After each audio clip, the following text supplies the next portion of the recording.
خدا باپ اور بیٹے اور روح القدس کے نام سے آمین۔ آج ہم خداوند کے کلام میں سے پولس رسول کا خط تموتھیس کے نام، پہلا تموتھیس اس کا چوتھا باب اور اس کی 12ویں آیت سے ہم پڑھیں گے۔ خدا کے کلام میں یوں مرقوم ہے، کوئی تیری جوانی کی حقارت نہ کرنے پائے، بلکہ تو ایمانداروں کے لیے کلام کرنے اور چال چلن اور محبت اور ایمان اور پاکیزگی میں نمونہ بن۔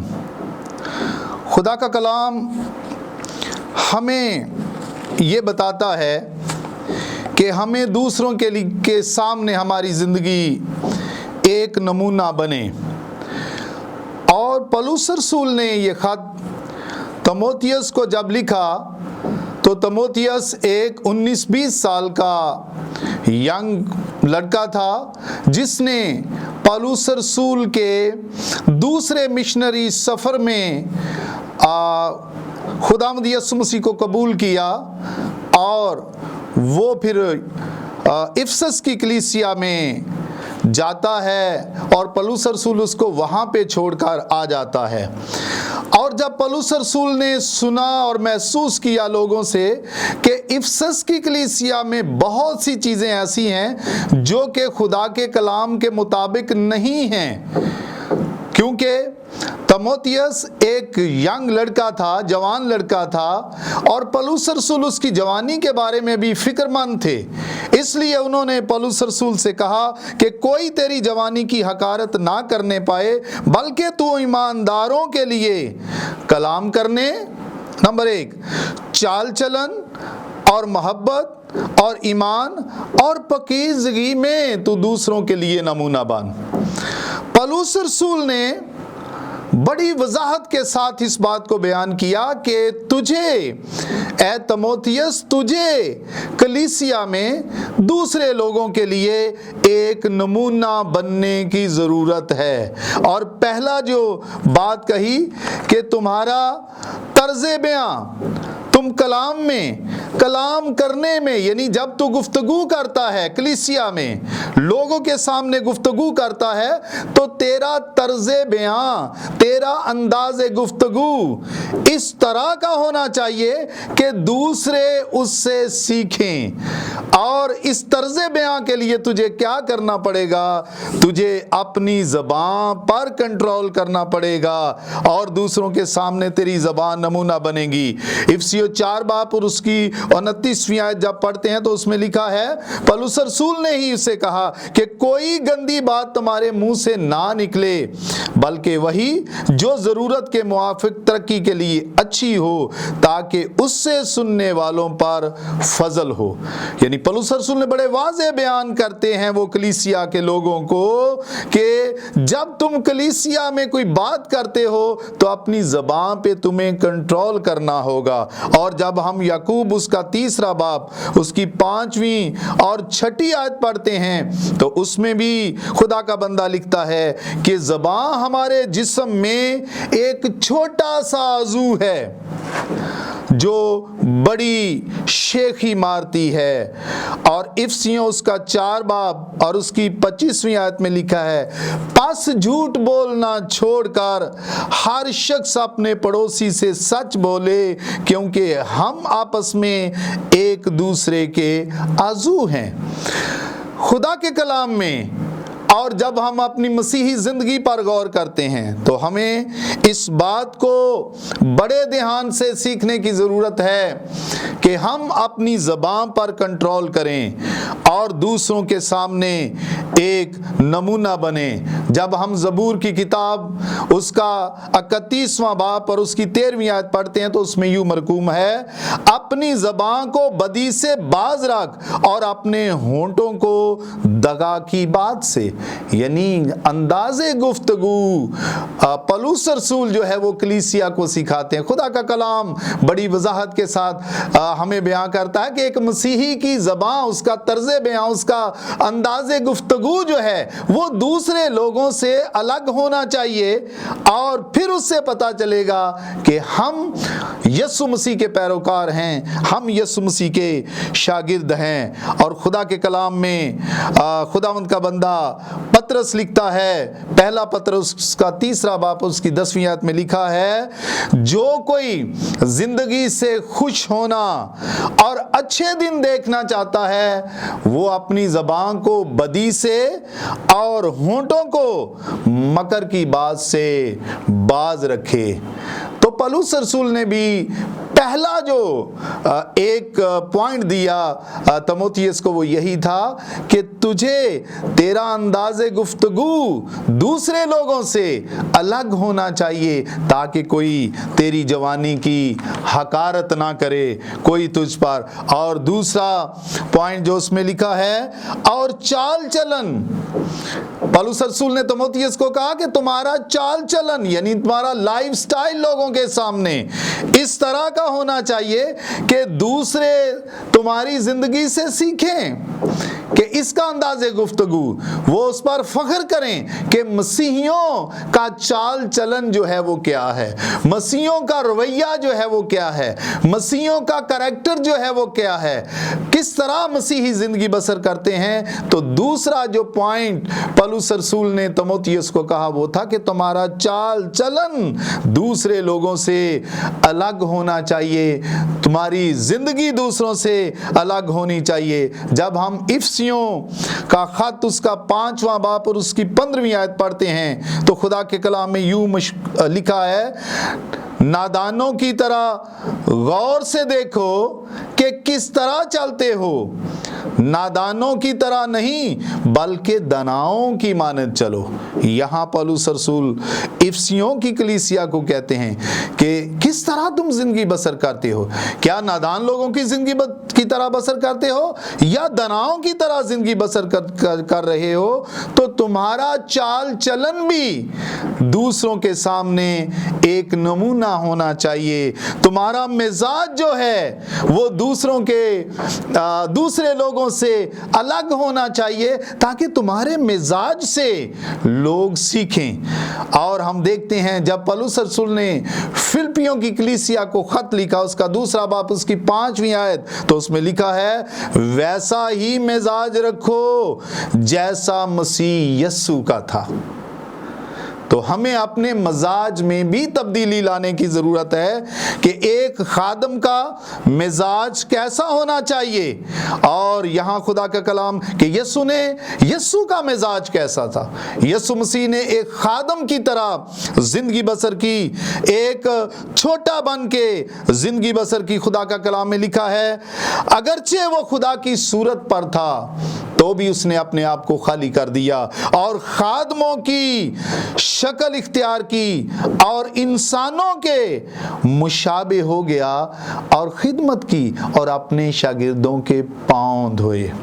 खुदा का कलाम हमें बड़ी वजाहत से बताता है कि हमारा लाइफ स्टाइल इस तरह का होना चाहिए कि हम दूसरों को अपने आप से बेहतर समझें, अपने आप को दूसरों से मुख्तलिफ ना समझें कि हम पढ़े लिखे हैं, हमारे पास दौलत है, हमारे पास पैसा है, हमारा दूसरे लोग जो हैं वो हमसे बहुत नीचे के लोग हैं। नहीं, बल्कि हमें दूसरों को बेहतर समझना चाहिए और दूसरों के लिए बरकत का सबब बनना चाहिए। यीशु मसीह ने हमें किस तरह बनने का कहा कि ऐ थके मांदो और बोझ से दबे हुए लोगों, ऐ मेहनत उठाने वालों, मेरे पास आओ, क्योंकि मेरा जुआ मुलायम और मेरा बोझ हल्का है। मुझसे सीखो क्योंकि मैं हलीम और फरोतन हूँ। यीशु मसीह का मिजाज कैसा था? हलीम और फरोतन। और हमें भी अपने मिजाज को इस तरह का बनाना है कि दूसरों के लिए बरकत चाहो, ना के लानत, बुराई के बदले बुराई ना करो। ये हमारा लाइफ स्टाइल होना चाहिए कि हम दूसरों को माफ़ करने का जज्बा हो, हम दूसरों को अपने आप से बेहतर समझें, हम बुराई के बदले भलाई करना सीखें दूसरे लोगों के साथ। और खुदा का कलाम हमारे मिजाज के लिए इफिसियों की कलीसिया को 4 बाब उसकी 26वीं आयत में यूं मरकूम है, गुस्सा तो करो मगर गुनाह ना करो, सूरज के गरूब होने तक तुम्हारी खफगी ना रहे। खुदा का कलाम हमें कि इंसान होते हुए अगर हम कहीं अपने दोस्तों में, अपने कलीसिया के लोगों में, अपने रिश्तेदारों में कहीं नाराजगी हमारी हो जाती है तो हमारा गुस्सा वक्ती तौर पे होना चाहिए, वो हम अपने अंदर एक गिरा ना बांधें, बल्कि खुदा का कलाम बताता है, पौलुस रसूल ने लिखा इफिसस की कलीसिया को कि सूरज के गरूब होने तक तुम्हारी खफगी ना रहे, यानी तुम्हारी नाराजगी ना रहे। और फिलिपियों 2 बाब और उसकी 3 आयत में लिखा है, तफरके और बेजा फखर के बायस कुछ ना करो, बल्कि फरोतनी से एक दूसरे को अपने से बेहतर समझो। मिजाज में फरोतनी लानी है और एक दूसरे यानी दूसरे लोगों को अपने आप से बेहतर समझना है। और फिर 3 पॉइंट जो पौलुस रसूल ने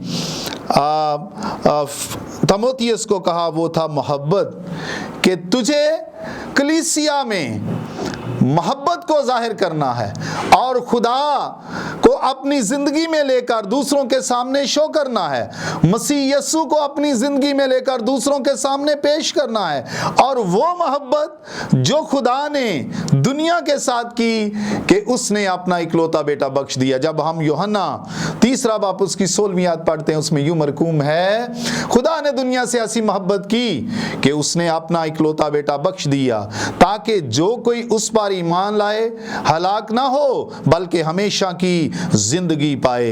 यीशु मसीह ने अपनी मोहब्बत किस तरह दुनिया में जाहिर की?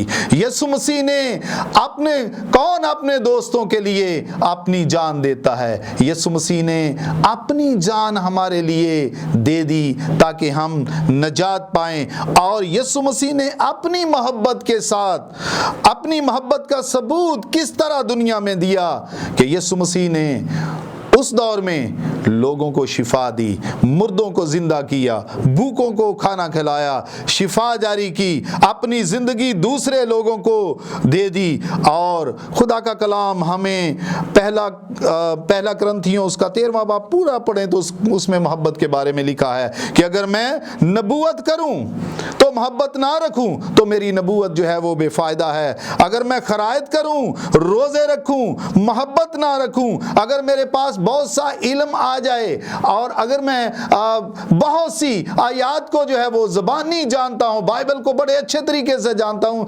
लेकिन मुझ में मोहब्बत ना हो तो कुछ भी नहीं।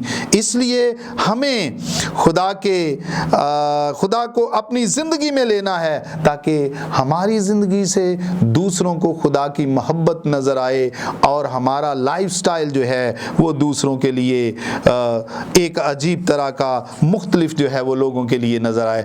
और फिर आगे जाके हम देखते हैं पौलुस रसूल ने कहा कि तुम्हारा ईमान में भी तुम दूसरों के लिए एक एग्जाम्पल बनो, दूसरों के लिए एक नमूना बनो, कि तुम्हारा ईमान जो है वो भी दूसरों के लिए एक नमूना बन जाए।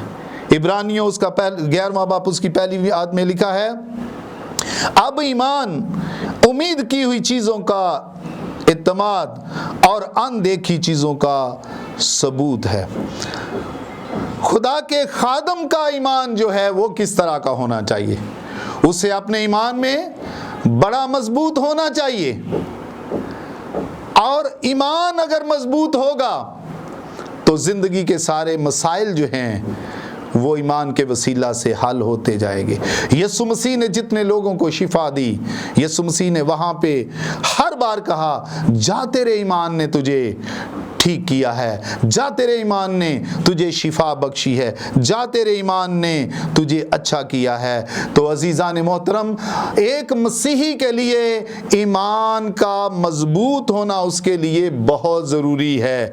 और खुदा का कलाम हमें ये बताता है कि बगैर ईमान के उसे पसंद आना नामुमकिन है। अगर हम चाहते हैं कि हम खुदा के नज़दीक एक खुदा की फेवरेट पर्सनैलिटी बने तो उसके लिए ईमान जो है वो बहुत ज़रूरी है। और खुदा के कलाम में लिखा है कि रासबाज ईमान ही से जीता रहेगा। रासबाज की ज़िंदगी जो है वो ईमान के साथ चलेगी अगर हम में ईमान होगा। और हम देखते हैं कि जब यीशु मसीह कश्ती में सो रहे थे और दूसरे शागिर्द मछलियां पकड़ रहे थे, तूफान आया, आंधी आई, वो देखने लगे कि हम डूबने लगे हैं, तो भागकर यीशु मसीह के पास गए और वहां पे जाके यीशु मसीह से कहा, उस्ताद उठ जा, हम डूबने वाले हैं, हम मरने वाले हैं। तो यीशु मसीह ने उन्हें कहा, तुम्हारा ईमान कहाँ है, तुम्हारा ईमान कहाँ है। और खुदा के कलाम में लिखा है, अगर तुम में, यीशु मसीह कहते हैं, राई के दाने के बराबर ईमान हो तो तुम इस शहतूत के दरख्त से कहो या इस पहाड़ से कहो कि समुंदर में जा गिर, तो ये तुम्हारी बात मानेगा। ईमान हमारा मजबूत होना चाहिए। और पौलुस रसूल ने ये तमाम चीजें तीमुथियुस के सामने रख दी कि तीमुथियुस, तुझे ईमान में भी लोगों के लिए एक एग्जाम्पल बनना पड़ेगा। जब तुम्हारा ईमान मजबूत होगा, तुम अपने ईमान में मजबूत बनोगे, तो लोग तुम्हारे ईमान को देखकर फिर तुम्हारे साथ चलेंगे और तुम्हारे खुदा की जो आसमान पर है उसकी तमजीद करेंगे। और फिर आखिरी पॉइंट जो था वो पौलुस रसूल ने उसे कहा कि तुम्हारी जिंदगी और पाकीज़गी में भी नमूना बन। यानी इस तीमुथियुस पहला बाब चौथा बाब उसकी 12वीं आयत का आखिरी पॉइंट जो दिया, पाकीज़गी में भी तो दूसरों के लिए नमूना बन। यानी तुम्हारी जिंदगी दूसरों के लिए, दूसरों के सामने पाकीज़ा होनी चाहिए। खादम की जिंदगी, खुदा के बंदे की जिंदगी दूसरों से मुख्तलिफ हो, उसकी जिंदगी पाक हो। क्यों पाक हो? खुदा के कलाम में ये लिखा है, पाक बनो क्योंकि तुम्हारा आसमानी बाप भी पाक है। अगर खादम की जिंदगी पाक नहीं होगी, पाकीज़ा नहीं होगी, उसकी जिंदगी में मुख्तलिफ तरह के दाग होंगे, तो कलीसिया उसकी जिंदगी से क्या सीखेगी? मेरे अजीज बहनों और भाइयों, हमें, जो हम मसीही कहलाते हैं, हमें अपनी जिंदगी पे गौर करनी होगी। अगर हमारी जिंदगी पाक होगी, दूसरों के लिए एक नमूना बनेगी, तो फिर क्या होगा? खुदा के कलाम में लिखा है, मुबारक हैं वो जो पाक दिल हैं क्योंकि वो खुदा को देखेंगे। अगर आप चाहते हैं कि आप खुदा को अपनी जिंदगी में आजमाएं और देखें, तो हम सबको अपनी ज़िंदगी पाकीज़ा बनानी होगी और पाकीज़ा बना के खुदा के साथ चलना होगा। और आगे हम देखते हैं कि बुग़्ज़ जो है वो हमारी ज़िंदगी में ना हो। खुदा के कलाम में जब हम पढ़ते हैं जिस्म के काम, तो उसमें भी सारे आ जाते हैं कि नापाकियाँ, हरामकारियाँ, कत्ल, बुग़्ज़, नफ़रत, हसद, ये खादम की ज़िंदगी इन चीज़ों से दूर होनी चाहिए। खादम को एक कलीसिया के लिए नमूना होना चाहिए। और पौलुस रसूल ने भी तीमुथियुस को इसीलिए आखिरी पॉइंट जो था वो जोर दिया था कि तुम्हारी जिंदगी पाक हो, दूसरों के लिए नमूना तुम्हारी जिंदगी बन जाए और लोग तुम्हारी जिंदगी से सीखें कि तुम एक मसीही हो। और जब हम खुदा के कलाम को दूसरों तक पहुंचाते हैं तो खादम के लिए ज़रूरी है कि अपने आप को पाक करे, अपने आप को यीशु के खून के नीचे लेके आए, यीशु की सलीब के नीचे लेके आए, और फिर پھر کلام کے لیے، خدا کے کلام کو بانٹنے کے لیے تیار ہو، تاکہ اس کی زندگی میں لوگوں کو کوئی داغ نظر نہ آئے۔ خدا چاہتا ہے کہ ہماری زندگی دوسروں کے لیے ایک نمونہ بنے، جس طرح پولس رسول نے اس سے کہا کہ تو ایمان میں بھی مضبوط بن، محبت بھی لوگوں سے رکھ، تمہارا انداز گفتگو لوگوں سے دوسروں سے الگ ہونا چاہیے، تمہارا چال چلن دوسرے لوگوں سے الگ ہونا چاہیے، اور تمہاری زندگی پاک ہونی چاہیے۔ کیونکہ پاک بنو، کیونکہ تمہارا آسمانی باپ پاک ہے۔ یسوع مسیح نے اعلانیہ کہا تھا، کون ہے جو مجھ پر گناہ ثابت کرے؟ یسوع کی زندگی گناہ سے پاک تھی۔ دوسرے انبیاء، دوسرے جتنے بھی دنیا میں لوگ ہیں، سب سے یسوع کی زندگی کا یہ پہلو بہت اہم تھا، کیونکہ یسوع کی زندگی میں گناہ نہیں تھا۔ اسی لیے تو بے عیب برے کو قربانی کے لیے تیار کیا گیا، اور یسوع مسیح نے ہماری نجات کا فدیہ دیا۔ تو میرے عزیزو، میں آج آپ کو یہ بتانا چاہتا ہوں کہ ہم سب کی زندگی، خادم کی زندگی، کلیسیا کی زندگی دوسروں کے لیے نمونہ ہونی چاہیے، تاکہ لوگ ہماری زندگی سے سیکھیں، اور جب ہماری نیک کاموں کو، خدا کے کلام میں لکھا ہے، جب تمہارے نیک اعمال کو لوگ دیکھیں گے تو تمہارا آسمانی باپ کی تمجید کریں گے کہ یہ وہ لوگ ہیں جو خدا کے چنے ہوئے لوگ ہیں۔ ہمیں کیوں اپنا لائف سٹائل چینج کرنا چاہیے؟ کیونکہ پطرس کے خط میں لکھا ہے کہ تم اب پہلے جیسے لوگ نہیں ہو، مسیح یسوع کو قبول کر کے تم ایک نئی مخلوق بن چکے ہو، تم شاہی کائنوں کا فرقہ ہو، تم مقدس قوم ہو، تم برگزیدہ نسل ہو۔ تو اس لیے ہم خدا کے بیٹے اور بیٹیاں ہیں، اور ہمارا انداز گفتگو، ہمارا چال چلن، ہمارا اٹھنا بیٹھنا دوسروں سے الگ ہونا چاہیے۔ میری دعا ہے کہ خدا مجھے بھی اور آپ سب کو یہ فضل دے کہ ہماری زندگی دوسروں کے لیے نمونہ بنے، تاکہ لوگ ہماری زندگی سے یسوع مسیح کو پہچانیں، یسوع مسیح کو دیکھیں، اور ہمارے آسمانی باپ کی تمجید کریں کہ ہم اس کے شاگرد ہیں۔ خدا آپ سب کو بڑی برکت دے، مسیح یسوع کے نام سے آمین۔